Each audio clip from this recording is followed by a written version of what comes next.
Hey, what's up, fellas? Let's do a 50 cal recap show. I guess some of the videos that I did with Living Legends 4 kind of spurred a little bit of interest. More questions in 50 cal. Okay, 50 cal is everything that I told you guys that it would be. Okay, for suppressive fire, it's one of the best tools you could ever use. I proved that at Living Legends 4. I know a lot of people think 50 cal is the end of the world. It's Satan's work. I don't know.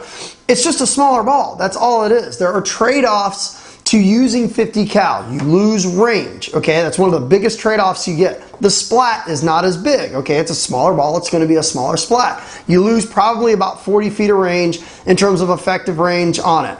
But what do you get in return for it? It's like a scale. Okay, you get a little less over here, but a little more over here, and so it's a trade-off. You lose range. The splat gets a little bit smaller, but you get capacity. Okay, you also, the capacity of how many, this loader right here holds 400 rounds. Each standard 135 pod holds like 333 to 335 rounds. It's a lot of paint, and also you pretty much can go pod for pod.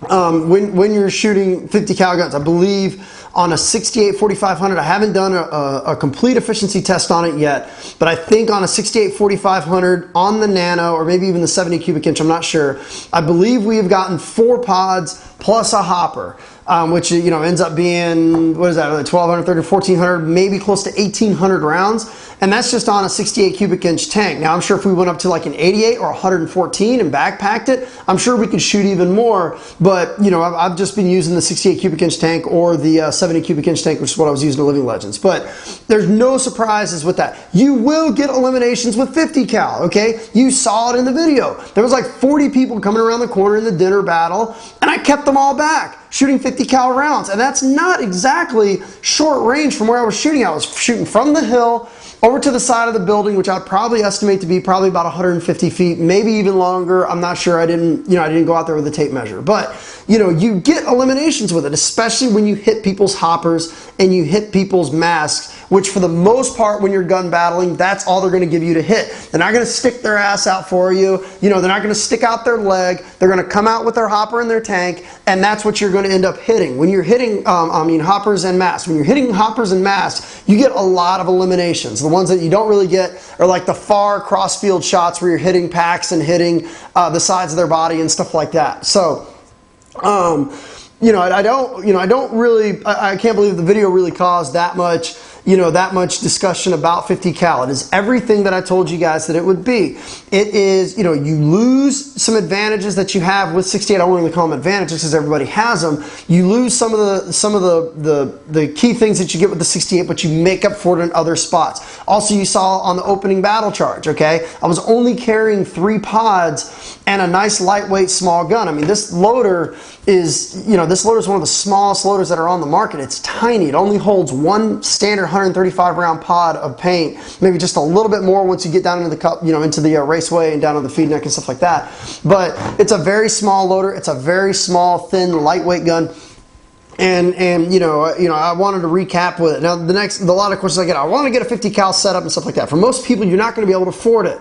Okay, you're basically buying all new equipment. Let's start from the bottom. The Kingman, this is the Advancer. The Advancer 50 cal. You're looking at about $150 for this marker. If you add a Tadao board and an updated chip, you're looking at about another $50. Add another $50 for the loader, you're up to about $250 total. Plus add, let's say, $70 to $80 for a case of Formula 13 50 cal paint, and you're looking at your total investment for your first day to play going out there just under $300. Another recommendation or another option that you have is the Planet Eclipse 50 cal kit, which I really, really like. It's designed very well, it works very well, and you can drop it into any Planet Eclipse Ego or E-Tech marker going all the way back to like 2006 and stuff like that. I mean, it basically fits all Egos and all E-Techs. $150 for this conversion kit. Plus, you also need to buy a VL200 to hacksaw the feed neck off to use as a spacer for the loader. So that's another $5, plus $50 for the Kingman Rapid loader, plus $70 to $80 for a case of paint. You're looking at your total investment, even if you have an Ego or an E-Tech, close to $300 total to go out there and play. or you can go to the top of the line model, which is the GI Milsim Nano, which shoots amazing. You're looking at about like $750 for the Nano, plus another $150 for the barrel kit, which is what I have on here. It's not, I really want to say it's really a waste of money because the Formula 13 paint is very small. So most of the time you're going to be using the smallest insert, which I believe is like a 498. But it looks really nice on the gun, and it also is wickedly quiet with all of the porting that you have here at the end. So you're looking at, let's say for the basic gun, $750. Add another $50 for the Kingman Rapid Loader. Put a little strip of Lexan on the inside so you can space it, and then you're looking at another $78 for Formula 13. So at a minimum, to get into 50 cal, you're looking at least a $300 investment just to get started. And if you want to go to the high end, you're looking at, what is that, probably $800, $850 or something like that for a Nano, plus a case of Formula 13 paint. So it's not cheap. Is it fun? Hell yeah, it's fun. I loved it. I loved being able just to sit there and shoot my gun for what felt like an eternity, but there's trade-offs to it. There's a trade-off to it. For my particular playing style where I'm up front, I'm leading the charge, there's nobody in front of me, everybody is behind me, everybody on the other team is shooting at me, trying to get me out. Having the suppressive fire capabilities of 50 cal was amazing. I loved it. I went out there on the first opening battle charge and I'm like, this is exactly what I knew it would be. I had a great time doing it. And I shot a lot of people out. So, did I have the long range distance that I had when I'm shooting like my SP1 or my Axe with the with the Apex barrel? No, I didn't have that, but I had capacity. I had a lightweight gun. It was very easy for me to quickly move up the field. And once I got into a great position where I could just sit here and just rain paint on the other team, hands started going up left and right. So I just want to do a 50 cal recap show. Not trying to sell it. I know there was someone emailed me one time and said there was a rumor that I got paid to shoot 50 cal at Living Legends. If there's a check waiting for me, please let me know, okay? Let's get into the summertime here. Probably gonna be taking the girls to Disney a lot. I could really use a check right now, but no, I did not get paid. GI Milsim has never advertised with TechPB. When they were handing out checks to advertise, I didn't get one. So Kingman has never advertised with TechPB. And last I checked, my sponsorship deal that we have with RPS does not cover event paint. So all of the 50 cal cases that I bought at Living Legends, which I believe I bought 4 of them, 16,000 rounds, was paid for out of my own pocket. So 80 bucks a case. Yes, CPX Sports did offer 50 cal there. There was a couple posts in the TechPB forums about them offering 50 cal there. I didn't really quite see any conversion kits or anything like that, but the paint was offered there. It is the same, almost the same white fill paint that they use for the RPS, or I'm sorry, the Evil that they were shooting at the event.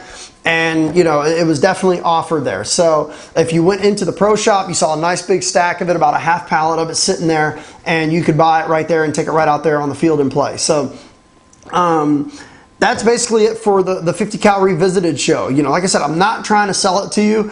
It's up to you whether you want it. For my particular playing style, when I'm facing 400 or 500 people and there's nobody in front of me and everyone's behind me and I've got a wall of people coming at me, believe me, 50 cal is exactly what I wanted, because I can sit there, I got 400 rounds in the hopper, and I can just sit there and just stay on the trigger and stop that charge. And that's exactly what you saw in the dinner battle. That's exactly what you saw in the opening battle charge, and you also saw me doing some work with it in the final battle as well. So, like I said, not going to try to sell it to you.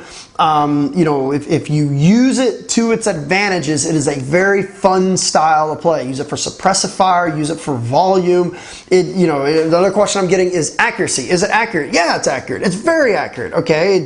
You don't have the range that you have with 68, but up into, all the way up to its maximum range, it's accurate. It's very accurate. So you do notice a little bit of flutter downrange if it's really windy. If you see the trees going, you're going to see the balls get flutter when they get out there, but it is accurate. You see it in the video. There's talking about a guy 150 feet away. He pops out and starts to try to snap shoot with me, and I hit him. And a couple other people start coming around the corner around the car. I hit them as well. So it's I was taking people out left and right with the 50 cal. I absolutely love it. It was like unlimited paint. It was great. So just wanted to recap 50 cal really quick. It's got a lot of questions on it. $300 minimum investment if you want to get into it.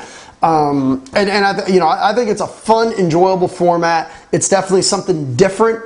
And if you use it to its advantages, you will really enjoy using it. Will you completely switch over and only shoot that? No, but would you use it in some circumstances, like at scenario games where you've got a massive charge of people? Yeah, I think in that kind of context, I think it really, it really shines in that particular context. So, thanks for tuning in.